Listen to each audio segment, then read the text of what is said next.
Good morning students. आज हम हिंदी पाठ्य पुस्तक का पाठ 7 शुरू करेंगे, जिसका नाम है एक फूल। बच्चे, चित्र में महात्मा गांधी जी दिखाए गए हैं, जिन्होंने हमें आज़ादी दिलवाने के लिए बहुत से संघर्ष किए। इनके साथ और भी कई क्रांतिकारी जुड़े थे, उनमें से एक थे देवकांत। तो आओ आज हम उन्हीं के जीवन के बारे में जानकारी प्राप्त करते हैं।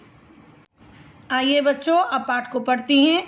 देवकांत को काशी छोड़कर अमृतसर आए कुछ ही अरसा हुआ था। अरसा मीन्स बीता समय। इस बीच उन्होंने शहर का कोना कोना झांक लिया, यानी कि उन्होंने शहर का कोना कोना देख लिया। तब भारत आज़ाद नहीं हुआ था। देवकांत भी अन्य युवकों की तरह आज़ादी की लड़ाई में कूद पड़े थे। वे क्रांतिकारी दल में शामिल हो गए।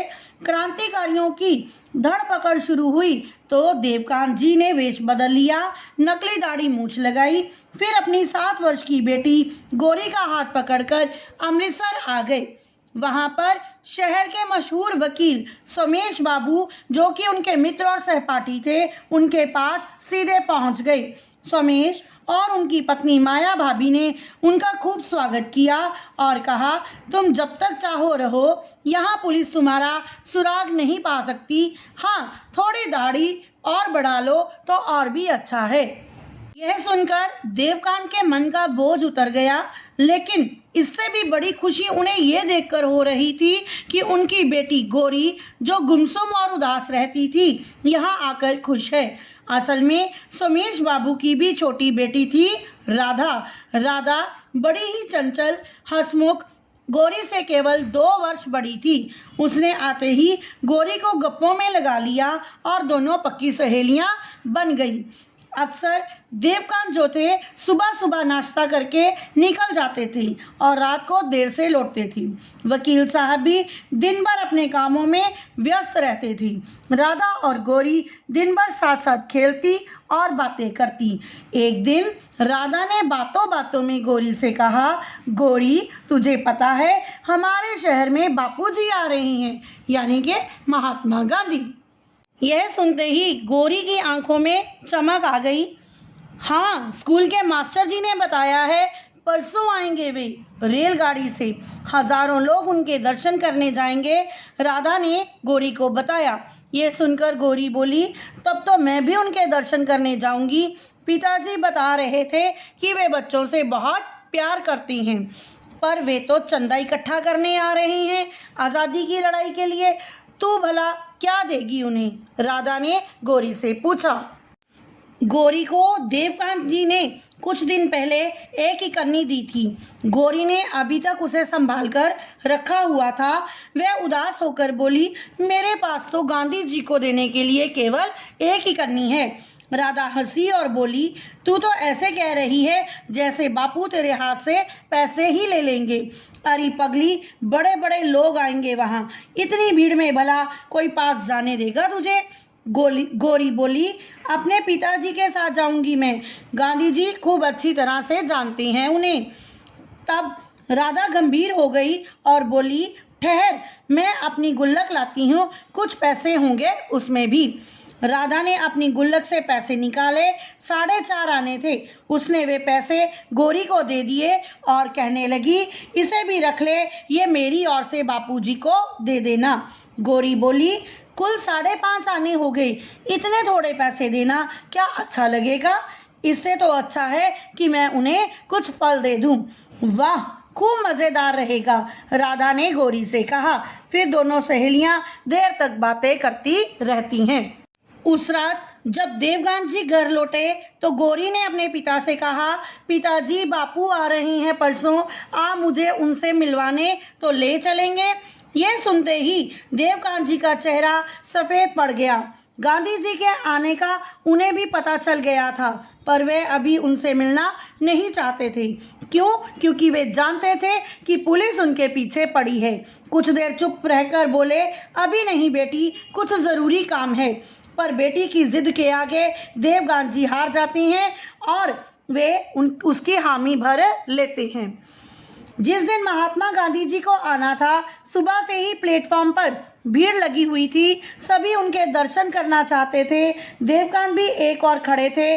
गौरी उनके कंधे पर बैठी थी। उसके हाथ में एक छोटी सी टोकरी थी जिसमें केले, संतरे और चीकू थे।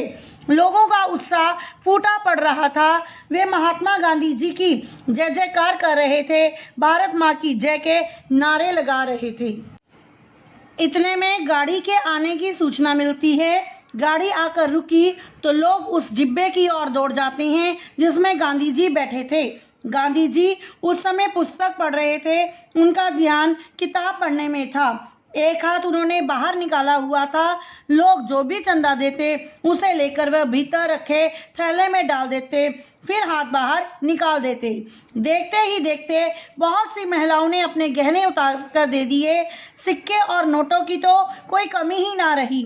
लोगों का उत्साह देखते ही बनता था। ना जाने कब गौरी देवकांत के कंधे से उतरी, भीड़ में होती हुई गांधी जी के पास पहुंच गई और बोली, बापू देखिए मैं आपके लिए क्या लाई हूँ। बापू ने किताब एक और हटाई और मुस्कुराकर कहा, तो लाओ ना।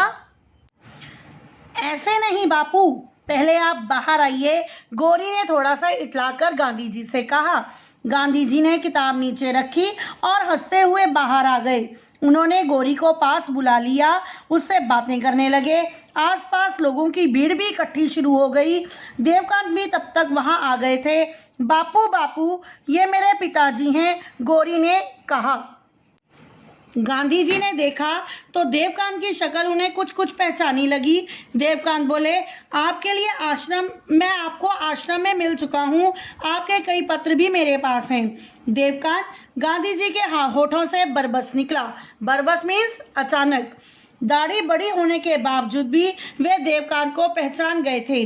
गौरी ने टोकरी बापू की ओर बढ़ा दी और बोली, बापू आपको भूख लगी होगी, ये फल आपके लिए लाई हूँ, खा लीजिए ना।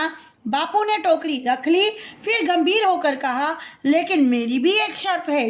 वह क्या? गौरी बोली, वह ये कि मैं बच्चों की चीज़ें मुफ्त में नहीं लेता, बदले में तुम्हें भी कुछ लेना पड़ेगा। गांधी जी ने गौरी से हंसते हुए कहा। फिर वे अंदर गए, टोकरी एक तरफ रख दी। रेलगाड़ी के डिब्बे में फूल मालाओं का ढेर था। वे झट दोनों हाथों से कुछ मालाएं उठाकर लाए। गौरी को पकड़ा कर कहा, ये तुम्हारे लिए है। यह सुनकर गौरी का चेहरा खिल उठा, जैसे उसे दुनिया का अकूत खजाना मिल गया हो। अकूत मीन्स बहुत बड़ा। देवकांत भी मन मन मुस्कुरा रहे थे। इतने में गाड़ी चल दी। देवकांत ने कहा, गौरी ये फूल बहुत ही अनमोल है, तुम इन्हें संभाल कर रखना।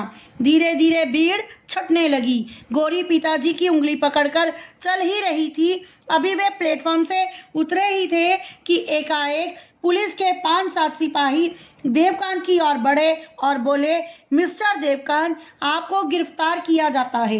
देवकांत जिस आशंका से घबरा रहे थे वही हुआ। प्लेटफॉर्म पर चप्पे चप्पे पर सरकार के गुप्तचर थे। जब गांधी जी ने देवकांत का नाम लिया, सारा भेद खुल चुका था। देवकांत फिर कैसे बच सकते थे? उधर गौरी हक्की बक्की खड़ी थी, हक्की बक्की हैरान परेशान, समझ नहीं पा रही थी कि पुलिस उसके पिताजी को क्यों पकड़ रही है। देवकांत ने एक व्यक्ति को वकील साहब के घर का पता बता दिया और बोले, मेरी बेटी को वहां पहुंचा दीजिए, आपका एहसानमंद रहूंगा। फिर वे चुपचाप पुलिस वालों की गाड़ी में बैठ गए। गौरी भीगी आंखों से पिता को जाते देख रही थी। घर आते ही वे फूट फूट कर रो पड़ी। वकील साहब और राधा ने किसी तरह उसे चुप कराया। सोमेश बाबू देवकांत को जेल से छुड़वाने की कोशिश में जुट गए। शहर में जिसको भी पता चला कि बापूजी ने गौरी को फूल मालाएं दी हैं, वे दौड़कर गौरी के पास आते। गौरी माला में से एक फूल निकाल कर दे देती। इस तरह देते देते सिर्फ एक ही फूल बच गया। गौरी ने वह फूल किसी को नहीं दिया। चुपचाप भीतर जाकर पिताजी का झोला उठाया। उसमें वंदे मातरम नाम की किताब थी जो उसके पिताजी को बहुत ही प्रिय थी। वह फूल उस किताब में रख दिया। पिताजी की गिरफ्तारी होने के बाद गौरी गुमसुम और उदास रहने लगी। दिन भर चुपचाप बैठी रहती और कुछ सोचती रहती। कभी कभी कातर होकर पूछती, मेरे पिताजी का क्या कसूर था? कब वे जेल से छूटकर आएंगे। उसको दिलासा देते देते खुद सोमेश बाबू की आंखें भीग जाती थी। अकेली राधा ही थी जो उसको किसी तरह बहला रखती थी। आखिर 2 वर्ष बाद देवकांत जेल से छूट गए। जैसे ही वे घर आए, गौरी उनसे लिपट गई। फिर उसे कुछ याद आया और बोली, ठहरिए पिताजी। वे दौड़कर भीतर गई और किताब उठाकर ले आई। देवकांत ने देखा उसमें गेंदे का सूखा फूल रखा हुआ था। उन्होंने गौरी की ओर देखकर पूछा, ये क्या है बेटी?